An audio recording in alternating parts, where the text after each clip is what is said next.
साथियों नमस्कार। मैं डॉक्टर अनुराग विजयवर्गीय। साथियों, जैसा कि आप देख रहे हैं कि कोरोना का काल चल रहा है और इस समय इम्यूनोमोड्यूलेटर्स, इम्यूनिटी बूस्टर्स आइटम्स से पूरा बाजार भरा हुआ है। उधर देशी महीना जो हमारा हिंदू महीना है उसे कहते हैं चैत का महीना चल रहा है। और आज मैं आपको राजवैद्यों के समय से चला आ रहा एक इम्यूनिटी बढ़ाने वाला अचूक और रामबाण नुस्खा मैं बताने जा रहा हूँ, जिसका सेवन करके आप पूरे वर्ष भर अपनी इम्यूनिटी को बढ़ाए रख सकते हैं। और यह नुस्खा हजारों वर्षों से लोक परंपरा से मुझे प्राप्त हुआ है। पीढ़ी दर पीढ़ी लोग इसका उपयोग करते आ रहे हैं और राजस्थान में बहुत प्रचलित है, आम प्रचलित है। चैत का महीना शुरू होते ही लोग इसका प्रयोग शुरू कर देते हैं। कह सकते हैं कि यह नुस्खा चैत मास के आप जैसे ही चैत महीना शुरू होता है उसके पहले दिन से आप शुरू कर सकते हैं और पूर्णमासी तक, चैत्र मास की पूर्णमासी तक आप इसका नियमित रूप से सवेरे खाली पेट सेवन करें। अब वो नुस्खा क्या है मैं बताता हूँ। एक लोक कहावत है, उसमें भी ये बताया गया है कि चैत मास में नीम सेवती, बैसाखी में खाए बासमती। चैत के महीने में नीम का सेवन करना चाहिए। 12 महीने का मैं बताता रहता हूँ आपको कि किस महीने क्या खाना है और किस महीने क्या नहीं खाना है। इसी प्रकार से चैत के महीने में नीम का सेवन करने का मार्ग प्रशस्त किया गया है और बैसाख में बासमती चावल खाने की सलाह दी गई है। अब इसमें हाथ कंगन को आरसी किया और पढ़े लिखे को फारसी किया।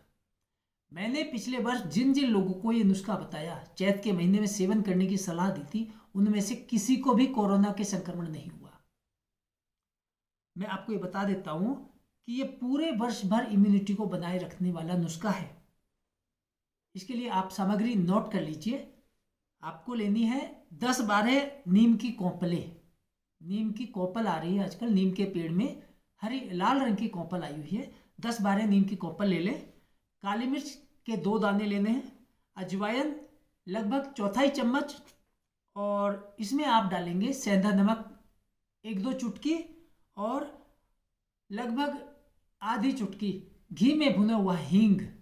इस प्रकार से 5 चीज़ें आपने मिलानी है और इन सबको सवेरे निराहार, निर्णय यानी भूखे पेट, खाली पेट, उस समय आपने इन सब चीज़ों को खूब चबा चबा कर खाना है। हाँ, ध्यान रखना है इसका सेवन करने के बाद आधे घंटे तक और कुछ भी नहीं खाना है, नहीं आपको चाय पीनी है। बिल्कुल इस औषधि को काम करने देना है। और हाँ, इसके सेवन करने के बाद आपको ज़रूरी हो तो आधा कप आप गुनगुना पानी पी सकते हैं। तो यह प्रयोग मैंने बताया कि चैत्र प्रतिपदा से आप जो है चैत्र मास की पूर्णिमा तक प्रतिदिन सवेरे यह प्रयोग आपको करना है। अचूक और रामबाण प्रयोग है और इसको करने से हमारा इम्यून सिस्टम स्वस्थ और सबल बना रहता है पूरे वर्ष भर। हाँ, ध्यान रखना है वर्ष में आपको, आप मेरी बात को याद रखें कि pizza, hot dog, burger, momo, chowmein, spring roll इत्यादि फास्ट फूड की संस्कृति से, आइसक्रीम, कोल्ड ड्रिंक्स, इनसे आपको कभी भी इम्यूनिटी नहीं बढ़ सकती। इसलिए आप इनका वर्ष भर में निषेध रखें और आप वर्ष के अनुसार हम बताते रहते हैं किस महीने में क्या खाना है क्या नहीं खाना है, वो आप उसमें देख सकते हैं आप। और इसके लिए हमें क्या खाना है क्या नहीं खाना है, इसके लिए आप मेरे द्वारा लिखित यह पुस्तक भी पढ़ सकते हैं, आयुर्वेद संपूर्ण स्वास्थ्य का आधार। इस पुस्तक को भारत सरकार के गृह मंत्रालय के द्वारा महामहिम राष्ट्रपति श्रीमान प्रणब मुखर्जी महोदय के कर कमलों से राष्ट्रीय पुरस्कार भी प्राप्त हो चुका है।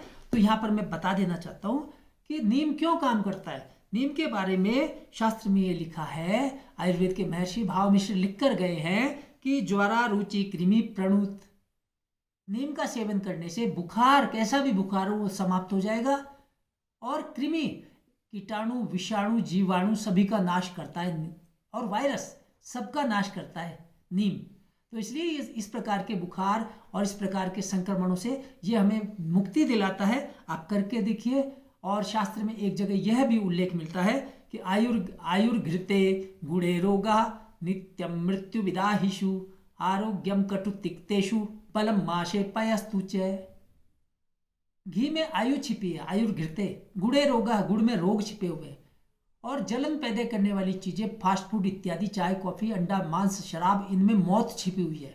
और आरोग्य किसमें छुपा हुआ है? आरोग्यम कटु तिक्तेषु, कटु रस वाली चीजों में और तिक्त रस वाली चीजों में। यहाँ पर हमने नीम के साथ आपको हींग बताया, नीम के साथ काली मिर्च बताया। नीम तो है तिक्त रस की चीज, तिक्त रस जिसमें आरोग्य छिपा हुआ है। आरोग्यम कटु तिक्तेषु, कटु रस वाली चीजें क्या है?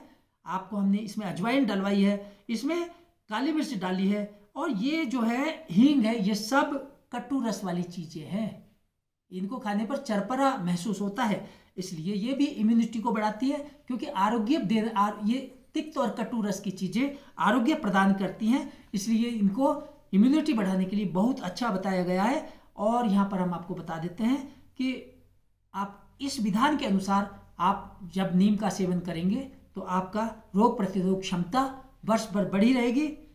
और ये जो चैत के महीने में हमें एक जगह ये संदर्भ भी प्राप्त होता है कि फागुन शक्कर घी जो खाए, चैत आंवला कच्चा चबाए। चैत के महीने में आंवला कच्चा चबाकर खाना चाहिए। एक और लोक कहावत है, उसमें कहा है चैते चना बैसाखे बेल, चैत के महीने में चने का सेवन करना चाहिए। इस प्रकार से आप ये सेवन कर सकते हैं। और चैत में क्या नहीं खाना चाहिए? चैत के महीने में गुड़ का निषेध किया गया है। चैत में गुड़, बैसाख में तेल, जेठ के पंथ, आषाढ़ में बेल, इस तरह से कहावत है। तो चैत में गुड़ नहीं खाना है, गुड़ से बनी हुई चीज़ों का सेवन नहीं करना है। और एक कहावत है, बहुत प्रसिद्ध कहावत है राजस्थान की, क्वार करेला चैत गुड़, भादो मूली खाए, पैसा जावे गांठ का, रोग गले पड़ जाए। इतना अद्भुत ज्ञान है जो कि बिखरा हुआ है। साथियों, मेरा विषय मैं यही विराम देता हूँ इस वाक्य के साथ। इल्मो अदब के सारे खजाने गुजर गए, क्या खूब थे वो लोग पुराने गुजर गए। बाकी तो जमीन पर है आदमी की भीड़, इंसान को मरे हुए तो जमाने गुजर गए, इंसान को मरे हुए तो जमाने गुजर गए। धन्यवाद। फिर अगली बार किसी नए विषय के साथ। जय धन्वंतरी, जय आयुर्वेद।